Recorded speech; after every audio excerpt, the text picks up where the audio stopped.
हरिहंत सिद्ध सूरी उपाध्याय साधु सर्व अर्थ के प्रकाशी मांगलिक उपकारी है। तिनको स्वरूप जान रागते भई जो भक्ति काय को नमाई स्तुति को उचारी है। धन्य धन्य तिन्हीं से काज सब आज भये करे जोड़े बार बार वंदना हमारी है। मंगल कल्याण सुख ऐसो हम चाहते हैं। ओ मेरी ऐसी दशा जैसी तुम दारी है। ओ मेरी ऐसी दशा जैसी तुम दारी है। ओ मेरी ऐसी दशा जैसी तुम दारी है। क्षत्रिय चूड़ामणि नामक ये ग्रंथ जीवनधर स्वामी उत्तर उत्तर वैराग्य की तरफ बढ़ते चले जा रहे थे। वैराग्य भावनाओं को भाते हुए वे जिन मंदिर पहुंच गए, मंदिर में भगवान की पूजन की, बाहर निकलने पर वहीं उन्हें एक चारण रिद्धिधारी मुनिराज मिल गए। मुनिराज की भक्ति और वंदना करने के उपरांत कुछ धर्मोपदेश का लाभ उन्हें मुनिराज से प्राप्त हुआ। धर्मोपदेश प्राप्त कर उन्होंने सहजी जिज्ञासा भाव से पूछ लिया कि भगवान मेरे कुछ अतीत के बारे में बताइए। और मुनिराज उन्हें उनके अतीत के बारे में बताने लगे। बोले, धातकीखंड नामक द्वीप में एक राजा के पुत्र यशोधर नाम से तुम हुआ करते थे किसी समय में, और वहाँ पर जब किसी एक हंस के बच्चों को तुमने पाल लिया और अपने घर ला कर के उनका पालन पोषण करने लगे, तो पिता ने तुम्हें समझाया कि किसी जीव को परतंत्र रखना ठीक नहीं है। यह बात समझ में आने पर तुम्हें तत्काल सद्बुद्धि आई और उस घटना से तुम विरक्त हो गए। विरक्त होकर के मुनि हो गए, साधु हो गए, और फिर कालांतर में मरकर देव पर्याय में चले गए। वहाँ भी तुम्हारी 8 रानियाँ थी, सभी मरकर के देव पर्याय में चले गई, और वहाँ से अब लौटकर तुम यहाँ इस मनुष्य पर्याय में आए हो। 8 पत्नियाँ भी वहीं से आई है जो पूर्व में भी हुआ करती थी। ये सारा वृत्तांत जीवनधर स्वामी, उनकी 8 रानियाँ और उनके जो भाई थे नंदाढ्य, इन सब ने इन सब बातों को सुना। और जीवनधर कुमार को और अधिक वैराग्य जब इस घटना से हुआ अपने अतीत को जानकर, तो उन्होंने अपने जो पुत्र थे, ज्येष्ठ पुत्र जिसका नाम भी संयोग से सत्येंद्र हुआ, गंधर्व दत्ता के पुत्र सत्येंद्र, उस सत्येंद्र का राज्याभिषेक किया, उसे राज्य सौंप दिया और अपनी पत्नियों के साथ में वे भगवान महावीर स्वामी के समूह शरण में चले गए। भगवान महावीर स्वामी की वहाँ पहुंचकर उन्होंने पूजा की, उनका गुणानुवाद किया, उनकी अर्चना की। देखिए, पूजा भक्ति और अर्चना का भी सुंदर स्वरूप यहाँ बता दिया गया था कि भाई भगवान के प्रति जो अनुराग है, भगवान के प्रति जो प्रीति भाव है, उनके प्रति जो हृदय में भगवान का भाव है, इसे कहते हैं पूजा। खूब पूजन करे और श्रद्धा हुई नहीं, खूब पूजन करे और भगवान की प्रतिमा को प्रतिमा ही समझे, मूर्ति समझे, वो मूर्ति है, ठीक है। अरे भाई, मूर्ति की अभिनय नहीं होनी चाहिए। अरे भाई, ये मूर्ति नहीं है, ये भगवान है, इसमें प्राण प्रतिष्ठा की जा चुकी है। आप इसे पाषाण की प्रतिमा मत समझो, ये साक्षात तीर्थंकर मत हैं। तीर्थंकर ही मान करके इनकी भक्ति की जानी चाहिए। देखो, हम इन्हें पाषाण की प्रतिमा मत समझ लेते हैं, धातु की प्रतिमा जैसा समझ लेते हैं। इसलिए पता है क्या करते हैं, उनके सामने खड़े खड़े बातें करते हैं। क्या मंदिर के अंदर जहाँ भगवान विराजमान हैं, उनके सामने आपसी चर्चाएं करना, इधर उधर की बातें करना, किसी की कुशल क्षेम आदि पूछना, ये सब कब संभव है? ये सब उस परिस्थिति में संभव है जब आपने उनको भगवान नहीं समझा। यदि उन्हें भगवान समझा होता तो अपनी बातें कैसे करते उनके सामने? बोलो, फिर अपनी बात नहीं कर सकते थे। जय जिनेंद्र भी नहीं बोलते भगवान के सामने किसी को। अरे 3 लोक के नाथ जिन मंदिर में अंदर विराजमान है, साक्षात केवली परमात्मा प्रभु शांतिनाथ भगवान, महावीर भगवान, 24 तीर्थंकर परमात्मा, ये सब परमात्मा हमारे जिन मंदिर में विराजमान है, इनकी उपस्थिति में हम किसी और को वंदन करें, ढोक देवें, जय जिनेंद्र करें, दूसरे का बहुमान करें, ये कैसे हो सकता है? ये तो ऐसी बात हो गई कि प्रधानमंत्री के साथ में खड़े हों और उसका जो चपरासी साथ में आया हो, उसकी महिमा गा रहे, उससे बात करने में, उससे अपने रिलेशन निकालने में लगे हो। वर्णवाद है क्या वर्णवाद है?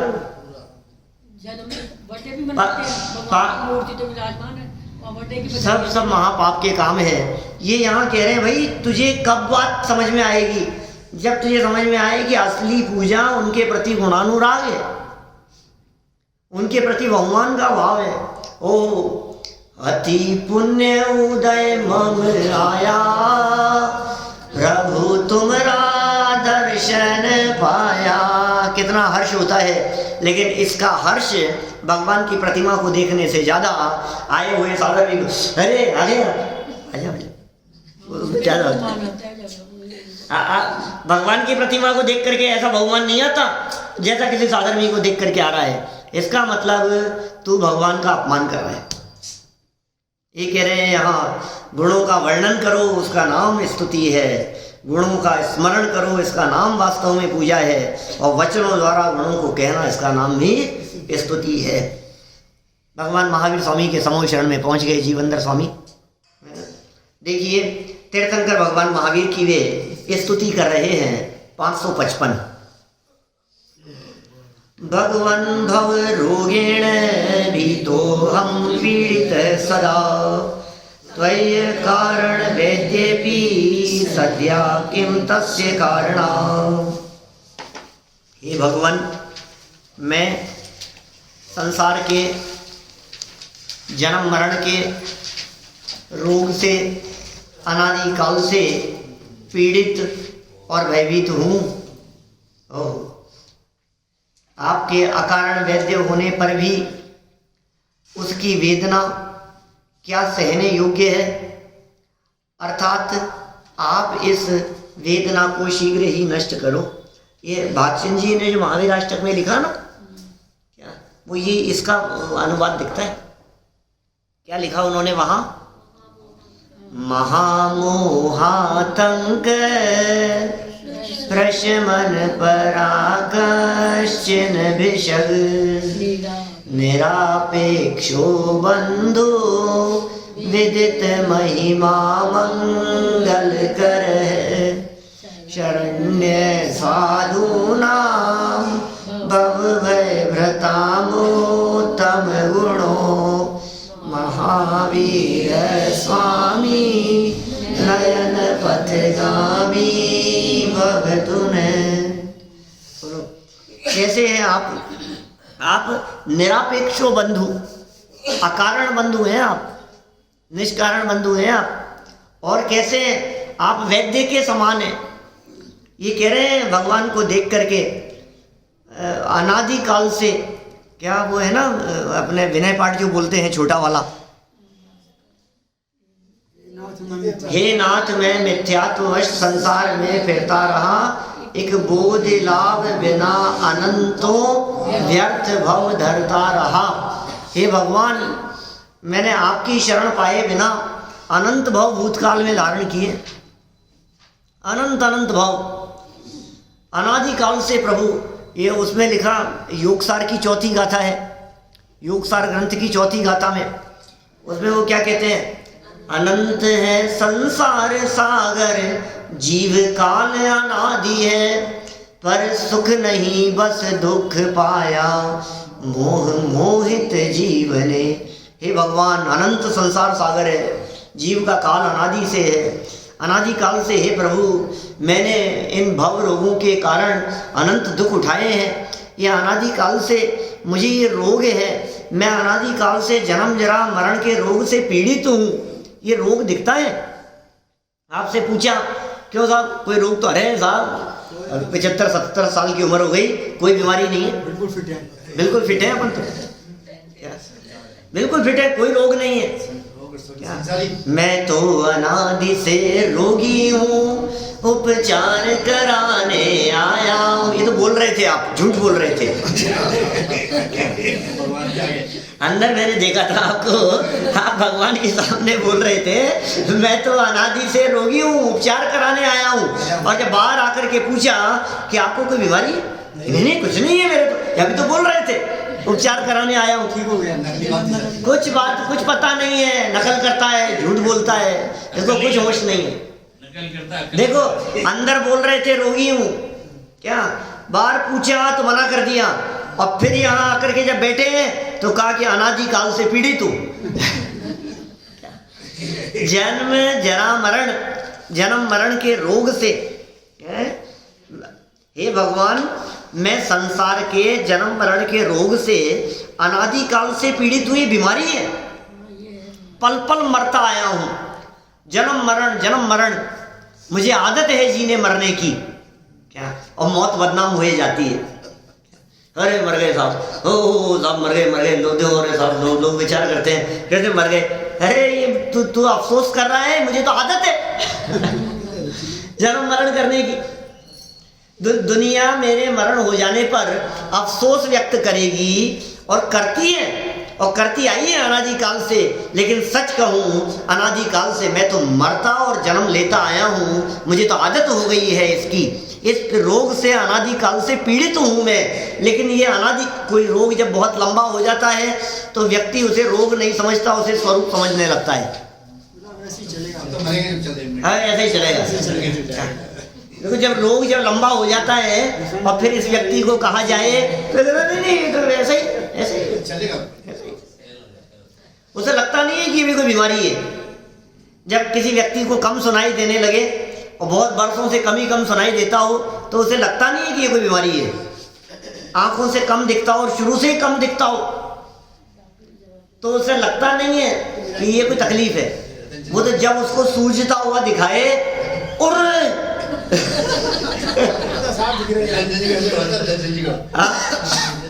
बड़े दादा सुनाते हैं उनके जीवन की घटना ऐसी सुनाते थे। इस क्लास में बिल्कुल पीछे बैठते थे क्या, और बचपन से ही, और उन्हें ऐसा ही लगता था कि तो ऐसा ही होता है। फिर बाद में जब आंखें टेस्ट कराई तो सीधा डायरेक्ट बहुत 4 नंबर का चश्मा लगा उनको, हैवी वाला। और ऐसा पता लगा कि पहले मैं कैसे बोर्ड पर क्लास में धुंधला धुंधला दिखता था, उन्हें ऐसा लगता था जैसा मुझे दिख रहा है ऐसा ऐसा सबको दिखता होगा, कोई अलग दिखता ही नहीं है। तो हमें ऐसे लगता है कि वो बीमारी है कि वैसे ही चलता है। कई बार जब लंबे समय से इलाज कराने पर भी बीमारी ठीक नहीं होती है तो व्यक्ति उस बीमारी से इतना अभ्यस्त हो जाता है कि ऐसा समझने लगता है ऐसा ही स्वरूप है। लेकिन ये देखो, ये तो समझदार व्यक्ति है। ये भगवान महावीर स्वामी के पास में आकर के ये क्या कर रहे हैं, भगवान महावीर स्वामी की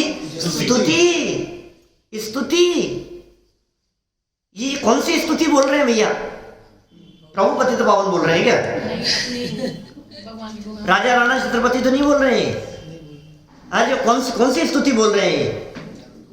अपना दुख मिटाने की। ये भगवान का स्वरूप और अपना दुखड़ा और अपनी भाषा में व्यक्त कर रहे हैं, इसका नाम स्तुति है। स्तुति में 2 तरह की बातें होती है, कुछ भगवान की चर्चा होती है और कुछ अपनी चर्चा होती है। और अपनी चर्चा करके भगवान जैसा बनने की भावना होती है, उसका नाम सच्ची स्तुति हुआ करता है। भगवान को नहीं पहचाने, अपने आप को नहीं पहचाने और अपने स्वयं के अंतर में भगवान जैसा बनने की भावना न होवे तो उस स्तुति को सच्ची स्तुति कौन कहे? तो आया क्या करने के लिए था? क्या करने के लिए आया था? पूजा करने के लिए आया था सब? कि क्यों आया था पूजा करने के लिए, ये तो बता। क्यों आया था दर्शन करने के लिए? ये प्रॉब्लम थोड़ी सी ज्यादा चल रही है, थोड़ी सी मिट जाए क्या, इसलिए आया था आपके पास में। तुम बहुत गलत फहमी में है। हमारे यहाँ ये तन रोग का इलाज नहीं होता, भव रोग का इलाज होता है। हमारे यहाँ तेरी ये लौकिक परेशानियों का इलाज नहीं होता। हमारे यहाँ इलाज होता है अंतरंग का, अंदर का इलाज होता है, कारण का इलाज होता है, कार्य का नहीं होता। ये दो तरह की औषधियां हैं। एक औषधि है धर्म और एक औषधि है धन। क्या? ये दो तरह की औषधि है। धर्म रूपी औषधि से इलाज होता है अंदर का, धर्म रूपी, और धन रूपी औषधि से इलाज होता है बाहर का। उसी गारंटी नहीं है, उसी क्या? उसी गारंटी नहीं। अभी ये जो दो तरह की औषधियां हैं, ये दो तरह की औषधियां भी अलग अलग तरह की हैं, क्योंकि जिससे अंदर का इलाज होता है वो अंदर जाने वाली होती है, जिससे बाहर का इलाज होता है वो बाहर लगाने वाली होती है। तो धर्म रूपी जो औषधि है वो तो टॉनिक की जैसे है जो अंदर पी जाती है, और धन रूपी जो औषधि है वो मल्लम की जैसे है जो बाहर लगाई जाती है। अब सब उलट पुलट हो गया है। कि उलट पुलट कैसा हो गया कि जो अंदर पीने वाली धर्म रूपी औषधि टॉनिक की जैसे थी उसका तो प्रयोग कर रहा है बाहर बाहर प्रदर्शन में। धर्म तो प्रदर्शन जैसा बन गया है, और जो धन रूपी औषधि जो लौकिक ऊपर ऊपर थी मल्लम लगाने जैसी, वो अंतरंग में सब कुछ बन बैठा है। क्या माने? धन अंतर में समा गया है और धर्म प्रदर्शन हो रहा है। ये सब उलट पुलट हो गया है मामला। इलाज दोनों का दोनों से होता है, लेकिन धन का इलाज धनवत ऊपरी ऊपरी लौकिक। देखो, धन का सदुपयोग हो सही दिशा में तब तो उपचार हो। क्या? नहीं तो वो धन रूपी औषधि और मल्लम लगानी थी घुटनों के और मालिश कर रहा है अपने सर में, तो उससे क्या हो रहा है? घुटनों का दर्द भी ठीक नहीं हो रहा और सर के बाल भी झड़ रहे हैं। सब काम उलट पुलट हो रहा है। तो धन का सदुपयोग कैसा हो कि जहां जहां उसकी उपयोगिता है, सद्धर्म वृद्धि की दृष्टि से, धर्म आराधना की दृष्टि से, प्रभावना की दृष्टि से, इस दृष्टि से उनका यदि सदुपयोग हो तब तो वो कार्यकारी है। ये औषधि बतला रहे हैं, हे भगवान आप तो अकारण वैद्य हो, प्रभु आप तो वैद्य हो, आपने ये इलाज बतलाया है, आप इलाज बतलाने वाले हो। अनादि काल से मैं पीड़ित हूं और डरा हुआ भी हूं। जन्म मरण का रोग है, इससे अनादि काल से पीड़ित हूं, तो तुझे डर किस बात का लग रहा है कि फिर दोबारा मरना पड़ेगा? घबराहट हो रही है मुझे, फिर दोबारा मरना पड़ेगा। थोड़ी सी सावधानी नहीं रखी तो ये जीवन फिर पूरा होने जा रहा है, ये जीवन फिर खत्म हो जाएगा यहाँ, इसलिए डर लग रहा है मुझे, घबराहट हो रही है, भयभीत हूं। आपके अकारण वैद्य होने पर भी उसकी वेदना क्या सहने योग्य? ऐसे वैद्य मिल गए मुझे, अब क्या सहने योग्य है? ये वेदना सहने योग्य नहीं दिखती है। अब क्यों सहूं मैं, बताओ? जब मुझे इतने अच्छे डॉक्टर मिल गए जो फ्री में इलाज कर रहे हैं और 100% इलाज करेंगे और बिना फीस के कर रहे हैं, मुझे बतलाइए फिर मैं क्यों तकलीफ पाऊं? फिर भी यदि तकलीफ पा रहा है तो इसका मतलब दिमाग ठीक जगह नहीं है, ये समझ नहीं पा रहे हैं, व्यवस्थित नहीं है इसका दिमाग, इसलिए उपयोग स्थिर रखो। क्या कह रहे हैं यहाँ? उसकी वेदना क्या सहने योग्य, अर्थात आप इस वेदना को शीघ्र ही नष्ट करें। भाषा है, हे प्रभु, प्रभु आपने एक ज्ञायक बताया, मिटा जिससे मेरा मिथ्यात्व साया। आप ये नहीं है लाइन उसमें। ये तो भगवान ने जो ज्ञायक बतलाया है उससे मिथ्यात्व मिटता है। आपने जो औषधि बतलाई है, आपने जो इलाज बतलाया है, उस इलाज से मेरे सारे काज मेरे सर जाते हैं प्रभु आपसे। इसलिए आप ही उपकारी हो, आप ही सब सहयोग करने वाले हो, आप इस वेदना को शीघ्र नष्ट करें। भाषा है ऐसी, कर्तृत्व की भाषा भक्ति में प्रयोग की जाती है, स्तुति है। स्तुति और भक्तियों में इस प्रकार की भाषा प्रयोग करना सो व्यावहारिक है, उसका निषेध नहीं है हमारे जनागम में। सरल अर्थ देखिए, हे वर्तमान भगवान, हे वर्तमान भगवान, इस संसार में अनादि काल से जन्म जरा मरण, जन्म जरा माने बुढ़ापा, बुढ़ापा भी बीमारी है। ये कहता है मैं वृद्ध तो हो गया हूं लेकिन किसी तरह की बीमारी नहीं है। अरे बुढ़ापा ही बीमारी है। बुढ़ापे कोई बीमारी कहते हैं। ये कह रहे मुझे क्या बीमारी है? तो बुढ़ापा है। जन्म जरा मरण रूपी रोग के कारण, बीमारी के कारण मैं सतत दुखी तथा भयभीत हूँ। अब आप मुझे सर्वथा निरपेक्ष भव रोग नाशक श्रेष्ठतम वैद्य मिल गए हो। अतः हे प्रभु, मेरी आपसे यही विनती है कि आप मेरी संसार पीड़ा को नष्ट करो। ये आपसे विनती है। संसार पीड़ा भगवान करेंगे कि नहीं करेंगे? बोलो भाई अपनी, भगवान करेंगे कि नहीं करेंगे? कर लेंगे। हैं? तुम भक्तों को कुछ नहीं देते, अपने समान बस बना लेते। देते कुछ नहीं है और क्या देते हैं? क्या नहीं देखा तुम जैसा देने वाला कोई और? क्या जग को दे दी जग की निधियां। हे भगवान, इस जगत में तुम जैसा देने वाला और कौन मिलेगा? क्या इस जगत में और कोई नहीं है जो आप जैसा देने वाला हो, दातार हो। गुरु का, भगवान का उपकार नहीं माने तो भी पापी। हाँ, और उनसे ही मेरा भला होगा ऐसा माने तो भी पापी। ऐसा ही ये बहुत बैलेंस रखने की जरूरत है। आज गुरुदेव के प्रवचन में आ जाता है बात। हाँ, भगवान की भक्ति ना करे, जिसके हृदय में भगवान की भक्ति का राग न आवे, वो पापी है। और जो भक्ति के राग में ही अटक जावे, वो धर्मात्मा हो नहीं सकता। सच्चे धर्म के भक्ति का राग भी आएगा, लेकिन इस भक्ति के राग से मेरा भला हो जाएगा, ये मान्यता नहीं होगी अंदर में। भक्ति का राग भला नहीं करेगा। ज्ञानियों को भी राग आए बिना रहता नहीं है, भक्ति का राग आता है। कल परसों ही एक सज्जन का मैसेज आया मेरे पास में, वो यही कहने लगे कि साहब आपका एक प्रवचन सुन रहा था। अनजान व्यक्ति हैं जो ऐसे बातें रहते हैं ना वैसे लोगों के। बोले आप तो ये कहते हैं कि भाई ये आपके प्रवचन में सुना कि भगवान की जो करुणा है, ये करुणा भाव भी बुरा है, ऐसा आपके एक प्रवचन में सुना। तो प्रश्न हमारा ये है कि हमारे भगवान भी तो हितोपदेशी होते हैं, फिर वो हितोपदेशी कैसे हैं?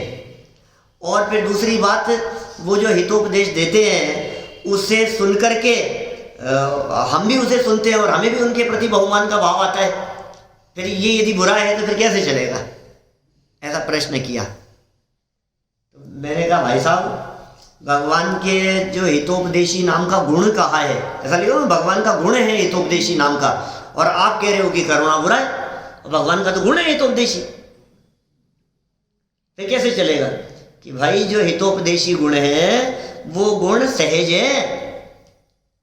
वो गुण ऐसा नहीं है कि अच्छा आज तो अजय जी आए हैं, चलो इनके लिए कुछ अच्छा उपदेश दे दो, हितोपदेश दे दो।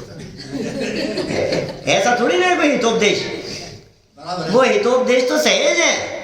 भवि भागन वच जोगे वशाय, भव्य जीवों के भाग्य से अपने आप उनकी वाणी निकलती है, अपने आप उनकी वाणी खिरती है, और भव्य जीव अपनी शंकाओं का समाधान अपने आप कर लेते हैं। वे किसी भक्त से प्रभावित नहीं होते, वे किसी पूजा करने वाले, किसी और से कोई गुणानुवाद करने वाले, स्तुति करने वाले से प्रभावित होकर के हितोपदेश। अरे सच में जो दूसरे से प्रभावित हो वो हितोपदेश हो भी नहीं सकता। मैं यदि आज आर्जव आया है तो इसको देख करके थोड़ी सी अच्छी बात कहूं तो फिर हितोपदेश नहीं हो सकता। तो जो बात चल रही है तो चल रही है, ठीक है। अब फिर इसमें इसके लिए कोई बात निकल जाए तो निकल जाए। और फिर ये कहे आज तो मैं बैठा था ना इसलिए आपने ऐसी बात कही है, कि भाई तू गलत फहमी में है। क्या मैंने तेरे को देख करके बात नहीं कही है, बात तो जो चल रही थी वही कही है। क्या भगवान जितने 3-3 गतियों के जीव बैठे हैं, अब किस किस को देख देख करके बोलते रहेंगे? मतलब एक व्यक्ति के हिसाब से देख करके बोलेंगे क्या? गुरुदेव का प्रसंग है बहुत मार्मिक, जीवन में घटी हुई घटना। गुरुदेव का प्रवचन चल रहा था और उनका प्रवचन सुनने के लिए एक बार राम जी भाई जो थे ना, जो उनके बहुत अच्छे पिलर थे, उनके तत्वज्ञान को समझने वाले अच्छे बैरिस्टर थे, बहुत बड़ा नाम था उनका किसी समय में, मतलब 70-80 साल पहले की बात कह रहा हूँ मैं। तत्पर सूत्र की टीका लिखी उन्होंने। तो वो उनसे कुछ कानूनी बात की सलाह मशवरा करने के लिए गांधी जी आए थे उनके पास में, राम जी भाई के पास। गुरुदेव का प्रवचन चल रहा था, राम जी भाई जो है प्रवचन में बैठे हुए थे, तो गांधी जी भी पीछे आकर के बैठ गए कि भाई वो व्याख्यान से जब फ्री होंगे तो फिर बात करूंगा मैं।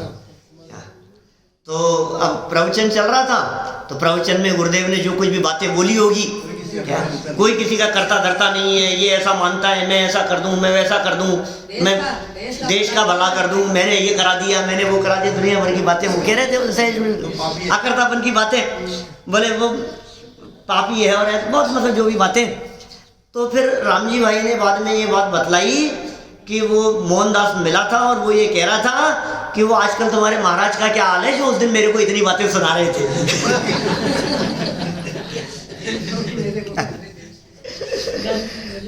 भाई वो तो तुम्हें जानते भी नहीं थे, क्या तुम्हारा उनसे कोई परिचय नहीं, उन्होंने तुम्हें देखा नहीं और तुम्हारे बारे में किसी तरह की कोई बात कही नहीं। वो तो रोजाना 12 महीना इस प्रकार कर्तृत्व के ऊपर चोट मारते हैं, क्या कर्तापन की बुद्धि के ऊपर चोट मारते हैं। तुम्हें गलतफहमी हो गई है कि तुम्हारे लिए कोई बात कही गई है।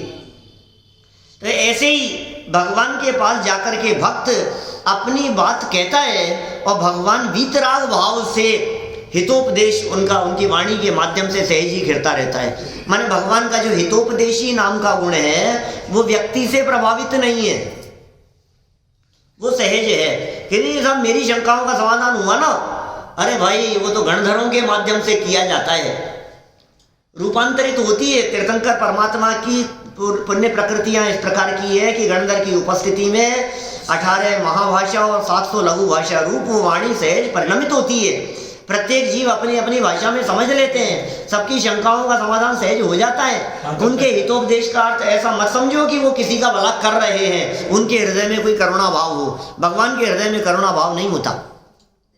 फिर वो उसको क्या यही तो बात लिखी, बस ये जो जितनी कही है ना इसमें से कुछ पंक्तियां लिख दी बस, और क्या शॉर्ट में, यहाँ थोड़ा डिटेल में बतला दिया। वो प्रश्न पूछा ना आपको, भाई आया ना वो करुणा, वही तो कह रहा हूं मैं कि भगवान का जो हितोपदेशी नाम का गुण है वो सहज है, वो किसी से प्रभावित होकर के नहीं है। तो यहाँ जो ये कही है कि हे भगवान मैं दुखी हूँ, मैं संसार रोग से पीड़ित हूँ, मुझे जन्म जरा मरण का रोग लगा हुआ है और आपके जैसे अकारण वैद्य मुझे मिल गए हैं, तो हे प्रभु आपके होते हुए भी मेरे को ये तकलीफ भोगनी पड़ेगी क्या? हे भगवान आप इसका शीघ्र इलाज करो। भाषा है, जीवनधर स्वामी भी जानते हैं भगवान करने वाले नहीं है, और भगवान तो करने वाले है ही नहीं। हाँ, दया का अभाव है, क्या अदया है, अदया है, अदयाय नमः है, ऐसा अर्थ चढ़ाया है संत लाल जी कवि ने उसमें। 85 नंबर की गाथा है प्रवचन सार की, 85 नंबर की गाथा में, और करुणा भाव ये सब मोह के ही चिन्ह हैं। ऐसा कह करके उन्होंने इस करुणा भाव को मोह का चिन्ह, और मोह जानते हैं आप, मोह क्या है? करुणा भाव मोह का पहचान है, करुणा को मोह का पहचान चिन्ह कहा गया है। और मोह माने क्या? दुश्मनों की सेना का राजा। मोह माने कौन? मोह कौन है? दर्शन मोह, उस सेना का राजा है वो करुणा भाव। मोह तो राजा है। ज्ञानावरणी दर्शनावरणी आदि जो 8 कर्म है, इन कर्मों की सेना जो पीछे पड़ी है हमारे, उन सबका शासक कौन है? मोह राजा की सेना, मोह की सेना, बार बार में ऐसे प्रयोग करते हैं शास्त्रकार। तो मोह की सेना पीछे पड़ी है हमारे, और दुश्मनों की सेना है। तो मोह की सेना आपकी थोड़ी ना है, वो तो आपको नुकसान पहुंचाने वाली है। आपकी सेना तो अनंत गुण वाली है। जिस अनंत गुण रूपी सेना का आश्रय लेकर तुम मोह सेना पर विजय प्राप्त करोगे, तुम मोह सेना को जीतोगे, और उस मोह सेना को जीतने पर राज्याय सजन है, वही महावीर अष्टक का श्लोक देखो, सहज में 2 श्लोक आगे महावीर अष्टक के। तो आपको वो राज्य मिल गया। कैसा राज्य मिल गया? कि जो अपने ही आश्रय से प्राप्त हुआ है। मोह की सेना को जीता आपने, उस राजा को जीता आपने, आपको अपना राज्य मिल गया। कि साहब उस राजा को पहचानेंगे कैसे? दिखाई नहीं देता हमारे को। कहाँ है वो मोह राजा? आने तो मैं भी तलवार लेकर के खड़ा हूं, देख लूंगा उसको, निपटूंगा उससे भी। कि बेटा वो आएगा ना तो उसे पहचान भी नहीं पाएगा। क्या बात कर रहे हो, आंखें बराबर है अच्छी मेरी, अच्छी हो। क्या चश्मा भले ही लगा रखा हो लेकिन बिना चश्मे के भी देख सकता हूँ मैं बराबर।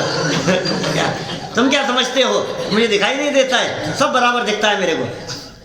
आने दो उसको, पहचान लूंगा मैं कि सुन वो आएगा सज्जनों का भेष बनाकर, क्या तू उसे पकड़ नहीं पाएगा, वो इतना शातिर अपराधी है, क्या वो इतना बड़ा चोर है कि वो पहचानने में नहीं आता है कि तो फिर साहब क्या करूं मैं, आप ही बतलाओ भगवान की। सुन करुणा भाव भी उस मोह की पहचान का चिन्ह है। ओह क्या बात कर रहे हो, मैं तो इसे धर्म समझ रहा था।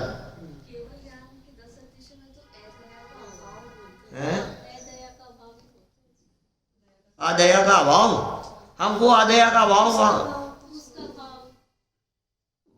आदया का अभाव सर्व मतलब वो जो अतिशय में जो कहा है ना, वो तो इस प्रकार कहा है कि तीन लोक के प्राणियों के प्रति दया वर्तती है सहज। अदया का अभाव माने सर्व जगत के प्राणियों की रक्षा होती है उनके माध्यम से, ऐसा उनका गुण कहा है। वो तो अलग बात है, वो तो अतिशय के अंतर्गत है सर्व जगत के जीवों की। क्योंकि क्या है देखिए आप, अब उनके माध्यम से परमावतारिक शरीर हो गया ना, तो अब किसी भी जीव की विराधना उनके माध्यम से नहीं होगी, अब किसी जीव को कष्ट नहीं होगा। यहाँ तक कि शरीर में रहने वाले जो निगोदिया थे, अब निगोदिया भी नहीं है, निगोद रहित शरीर हो गया है। इसलिए सर्व प्रकार से दया उनके वर्तती है, इसलिए अदया का अभाव वो अतिशय में कही बात है ना। और ये जो वो तो अदया पल रही है, और जो दया पालने का भाव है, दया भाव वो करुणा भाव है, उसके निषेध के लिए सिद्ध चक्र विधान में कहा दया रहिताय, दया रहिताय या आदयाय। समझ में, तो दोनों एंगल अलग अलग है देखने के, बात वही है। तो बात क्या हो गई, तीन लक्षण कह दिए वहां आचार्य कुंद कुंद स्वामी ने, जिनमें सबसे खतरनाक लक्षण मोह है।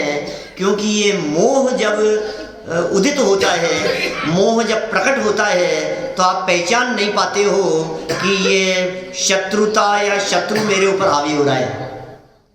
बोलो, जब कोई व्यक्ति आपके थोड़े से आपका सहयोग कर देवे, बोलो एकदम आपका पैर हिला और आपको पकड़ लिया हाथ में, तो आपको लगता है यार सो नाइस ऑफ यू, मैंने आपको कितना अच्छा लग रहा है, अरे यार बहुत धन्यवाद आपको, थैंक यू, आपको कितने अच्छा लगता है आपको। तो सुनो भाई, ये जो तेरे मन में उनके प्रति जो थोड़ा सा पनप रहा है ना, बोले ये दुश्मन पड़ रहा है। अब बोलो ये कैसा लग रहा है आपको, ये दुश्मन बढ़ रहा है अंदर। इस करुणा भाव को, इस राग भाव को, इस दया भाव को, इस प्रीति भाव को दुश्मन की पहचान का चिन्ह बताया है। बताओ क्या करें, ये बता रहे हैं यहाँ पर। इसलिए ये बात ज्ञानी जानता है, और ऐसा जानते हुए भी व्यवहार में ऐसी भाषा का प्रयोग करता है, हे भगवान आप ही हो सब करने वाले, आप ही तो हो, हे प्रभु आप ही पार लगाने वाले हो। भाषा होती है इस प्रकार की। हाँ कहा है ना, तो होता है लेकिन करने योग्य माने तो सम्यक दृष्टि नहीं। समझ में आ रही है बात, सम्यक दृष्टि जीव के भावनाएं कही है, मैत्री प्रमोद कारुण्य माध्यस्थ, चार भावनाएं कही ना। ये चार भावनाएं सम्यक दृष्टि के जीवन में होती है, लेकिन वो सम्यक दृष्टि इनको करने योग्य मान लेवे तो उसके सम्यक तो खतरे में पड़ जाए। ऐसा है, करने योग्य नहीं मानता इसको, करने योग्य तो एक ही है बस, सहज ज्ञाता दृष्टा भाव। करने योग्य तो एक ही है, अपने गायक को पहचानना, अपने आप को पहचानना। दृष्टि अपने में नहीं जमती है तो बाहर आने पर ये सब काम होते हुए दिखाई देते हैं, दिखेंगे ये सब काम होते हैं, ज्ञानियों के जीवन में भी होते हैं। वात्सल्य अंग कहा है ना, वात्सल्य अंग भी है, प्रभावना भी है, सारे अंग कहे हैं उसके जीवन में। अमूर्त दृष्टि भी है, स्थितिकरण भी है। स्थितिकरण में तो साफ साफ दिखाई दे रहा है कि आप दूसरे व्यक्ति के बिगड़ते हुए परिणामों को संभालने का प्रयास कर रहे हो। और वात्सल्य अंग के अंदर प्रसिद्ध कौन हुए, विष्णु कुमार मुनिराज वात्सल्य अंग में प्रसिद्ध हुए, प्रथमानुयोग प्रशंसा करेगा, लेकिन देखो देखो उस वात्सल्य अंग के कारण गिर गए वे। स्वरूप तो यही है उनका। जो वात्सल्य परिणाम था, जिसके गीत गाए गए प्रथमानुयोग में, जिसके बारे में कहा गया देखो देखो अरे वात्सल्य अंग में प्रसिद्ध हुए हैं, जय हो विष्णु कुमार मुनिराज की पूजाएं लिख दी गई उनके लिए, खूब प्रशंसा की उनकी, वात्सल्य अंग की प्रशंसा की। होता है सम्यक दृष्टि का वात्सल्य नाम का अंग है, होता है उसके जीवन में बराबर, लेकिन उस वात्सल्य के चक्कर में जो अपना अहित कर बैठे, उसका खामियाजा भी खुद को ही भुगतना पड़ेगा। क्या चौथी क्लास में आ गए? अरे चौथी में तो आए, ये किया इसलिए, और यदि इसको उपादेय मान लेवे तो चौथे में भी नहीं रहे। आप समझ रहे हो क्या है? माने ये जो रक्षा का जो परिणाम आ गया, ये रक्षा का परिणाम आ जाना, वात्सल्य का भाव आ जाना, ये भाव आ जाना चौथे गुणस्थान की भूमिका है। छठे सातवें गुणस्थान की भूमिका में ये वात्सल्य का भाव भी नहीं आता। इस जाति का वात्सल्य, उनका वात्सल्य शास्त्र लेखन का होता है, उनका वात्सल्य धर्मोपदेश का होता है, धर्म के लोभी जीवों को देखकर धर्मोपदेश देते हैं, ये उनका वात्सल्य भाव है। लेकिन रक्षा करूं, बचाऊं, इनकी सुरक्षा करूं, इनका उपसर्ग दूर हो जाए, ऐसा वात्सल्य भाव क्योंकि चौथे गुणस्थान की भूमिका का वात्सल्य है, इसलिए गुणस्थान गिरकर चौथा हो गया और उसी काम में आगे लग जाए। लेकिन चौथे गुणस्थान वर्ती के ये वात्सल्य भाव आता है। अब ये कहे कि ये वात्सल्य भाव बहुत अच्छा है, मेरे मन में कितना अच्छा भाव आया, मैं तो सबको अब मैं आगे से देखो कितनी प्रशंसा हो रही है मेरी, आगे से मैं सबके प्रति वात्सल्य भाव इसी प्रकार रखूंगा कि बेटा तू नीचे आ जाओ। कार्य की प्रशंसा मानना ही। हाँ बिल्कुल। तो ये जो करुणा, ये बैलेंस रखना पड़ेगा, संभालना पड़ेगा अपने को। मैंने ये भी कहा अपनी भूमिका में, उन्होंने कहा कि साहब तो फिर भक्ति नहीं करें भगवान की, मैंने कहा अपनी भूमिका में भक्ति का राग आए बिना रहता नहीं, लेकिन ज्ञानी भक्ति को करने योग्य मान ले ऐसा होता नहीं, उस भक्ति को करने योग्य नहीं मानता ज्ञानी। ये समझना पड़ेगा आपको। जब तक लाइफ में बैलेंस नहीं होगा तब तक धर्म नहीं समझा आपने। ये धर्म समझा रहे हैं, धर्म क्या चीज है? धर्म संतुलित जीवन है, संतुलित जीवन है। देखिए प्रवचन में शुभ भाव को व्यापार बिल्कुल की स्थापना करी है और निश्चय का उपादान का ठीक बात है। देखिए सरल अर्थ में जो अपन पढ़ रहे थे, यहाँ पढ़ लिया क्या पूरा?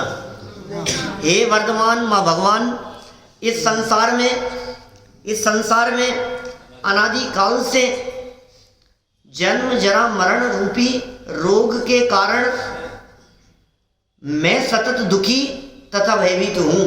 देखो भक्त भगवान के सामने आकर के बात भी करता है, व्यवहार भी अपनी बात करे तो व्यवहार लागू होवे, और अपने परिवार की बात करे तो मिथ्यात्व है, तो पाप है। भगवान की भक्ति करता हुआ यदि ये सोचने लग जाए यार अम्मा जी की तबीयत ठीक हो जाए, भगवान बस देखो, वो बेचारी बहुत पीड़ित है, वो बेचारी बहुत तकलीफ में है, तो ये योग्य नहीं, ऐसा नहीं चलेगा, ये व्यवहार नहीं चलता है। व्यवहार में भगवान की भक्ति भी और देखो व्यवहार में जो भक्ति है, ये भक्ति भी अपने घुटनों में दर्द के इलाज की भीख नहीं मांग रहा, क्योंकि ये रोग जन्म जरा मरण का जो रोग है, ये रोग तो असली रोग है, ये रोग वास्तव में मेरा रोग है। और जो तुम्हें सिर दर्द पेट दर्द का जो रोग था, कैंसर हार्ट की प्रॉब्लम का जो रोग था, वो रोग तुम्हारा था ही नहीं,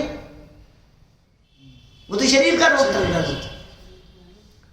भगवान के सामने आकर के रोग मिटाने की भावना भाने वाले लोग, वे पड़ोसी के रोग को मिटाने की भावना भा रहे हैं और खुद के रोग को तो समझा ही नहीं, जानते ही नहीं है आप। और कह जा रहा है हे भगवान बस मिटा दो, आप तो मेटो मेटो जी संकट हमारा। क्या एक ही है बस भगवान पार्श्वनाथ भगवान के सामने जाकर के मानो ये स्तुति नहीं पड़ी तो फिर भगवान पार्श्वनाथ की स्तुति क्या की हमने, ऐसा लगता है। कई जगह पर जहाँ सामूहिक आयोजनों में सामने हम जाते हैं और भगवान पार्श्वनाथ स्वामी की प्रतिमा विराजमान हो तो सब सामूहिक रूप से चालू कर देते हैं तुमसे लागी लगन, ले लो अपनी शरण, पारस प्यारा, मेटो मेटो जी संकट हमारा। आप जानते हैं ये स्तुति कौन सी है? अपने बच्चों को आती होगी क्या? ये वो स्तुति है जो हिंदुस्तान के बैंड बाजे वालों को भी आती है।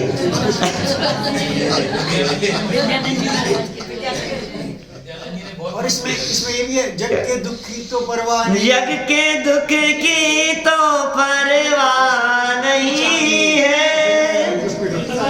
क्या बोलो भाई, आपकी तकलीफ बतलाओ। अरे साहब क्या बतलाएं आपको तकलीफ, कितनी तकलीफ है हमारे को। बच्चे कहना मानते नहीं है क्या, ऐसी तकलीफ है हमारे को, ये हो गया है, ऐसा हो गया है, इतनी तकलीफ है। वो टीवी काम नहीं कर रहा है, ये काम नहीं कर रहा है, मोबाइल में हैंडसेट हैंग होने लग गया है, इंटरनेट नहीं काम कर रहा है, घुटनों में दर्द है।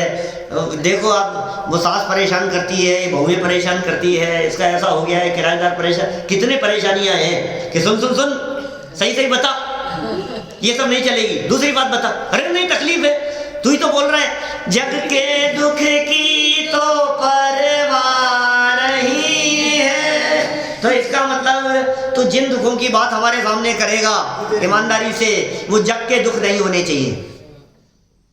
ये कर रहे हैं देखो स्तुति, ये जीवनधर स्वामी कर रहे हैं, ये समझ गए हैं बात। माने जो स्तुति की बात यहाँ चल रही है, क्या जो तू कह रहा है जग के दुख की परवाह नहीं है, तो फिर बता अब तुझे क्या संकट है, अब तुझे क्या परेशानी है, अब तू क्यों आया है हमारे पास में कि नहीं संकट वंकट वाली बात नहीं है, मुझे कुछ चाहिए था।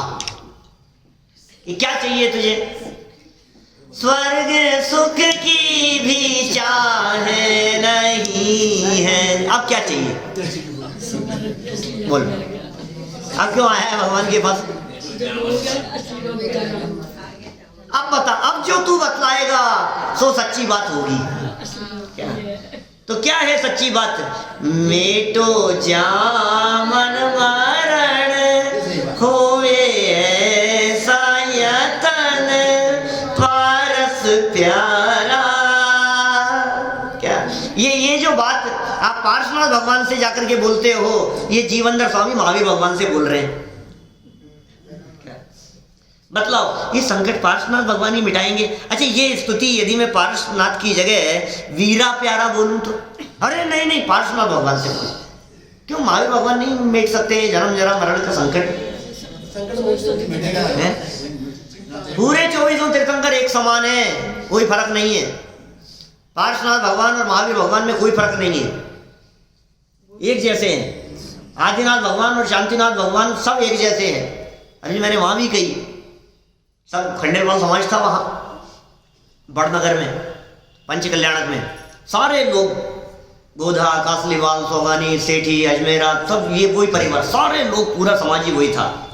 और पहले दिन जब मैं पहुंचा वहाँ, दीक्षा कल्याणक का दिन था, तो सुबह पूजन हो रही थी, तो पूजन होते होते मैंने देखा वहाँ कि वो ये आरती चढ़ाओ, फिर ये आरती चढ़ाओ, फिर ये आरती चढ़ाओ। मैंने तो कभी देखा नहीं है इस तरह से अपने आयोजनों में ये क्या हो रहा है। और फिर उसके तत्काल विधान के बाद में मेरा प्रवचन था, तो मैंने कहा होती हुई पूजा को देख करके मुझे पता लग गया ये सब चक्कर क्या है। आप रोजाना आदिनाथ भगवान के बाद पद्मपुरा भगवान को अर्घ चढ़ा रहे हो, उनका नंबर लग जाए तो ठीक, नहीं तो चंद्रप्रभु का अर्घ चढ़ा रहे हो। मैंने कहा भाई साहब, आदित्यनाथ भगवान से आपकी क्या दुश्मनी है? संभवनाथ भगवान से आपकी क्या नाराजगी है? आप लोग तो सब जानते हैं, मैं कई बार कहता रहता हूँ इस तरह की बातें, कई बार कही है यहाँ, लेकिन वहां की सभा के लिए बिल्कुल नई बात थी। सब एक समान हैं। और कितने उठने के बाद में कितने लोगों ने कहा, अरे साहब आपने कैसे आप प्यार से चोट मारते हो हमारी मान्यताओं कि भाई सच्ची बात कही है मैंने तो क्या। और आज भी जब मैं जयपुर के लोकल जैन समाज के बीच में जाता हूँ तो मैं ये इस तरह की बातें जरूर कहता हूँ। यहाँ तो कह करके सब पक्के हो गए सुन करके अपन, लेकिन भाई ये अपन विचार नहीं कर रहे हैं हम। देखो, आप जो जन्म मेटो जामन मरण की जो बात हम पार्श्वनाथ भगवान के नाम पर कह रहे हैं, ये वही बात तो कह रहे हैं कि जन्म जरा मरण का जो रोग है, हे महावीर भगवान आप मेटो।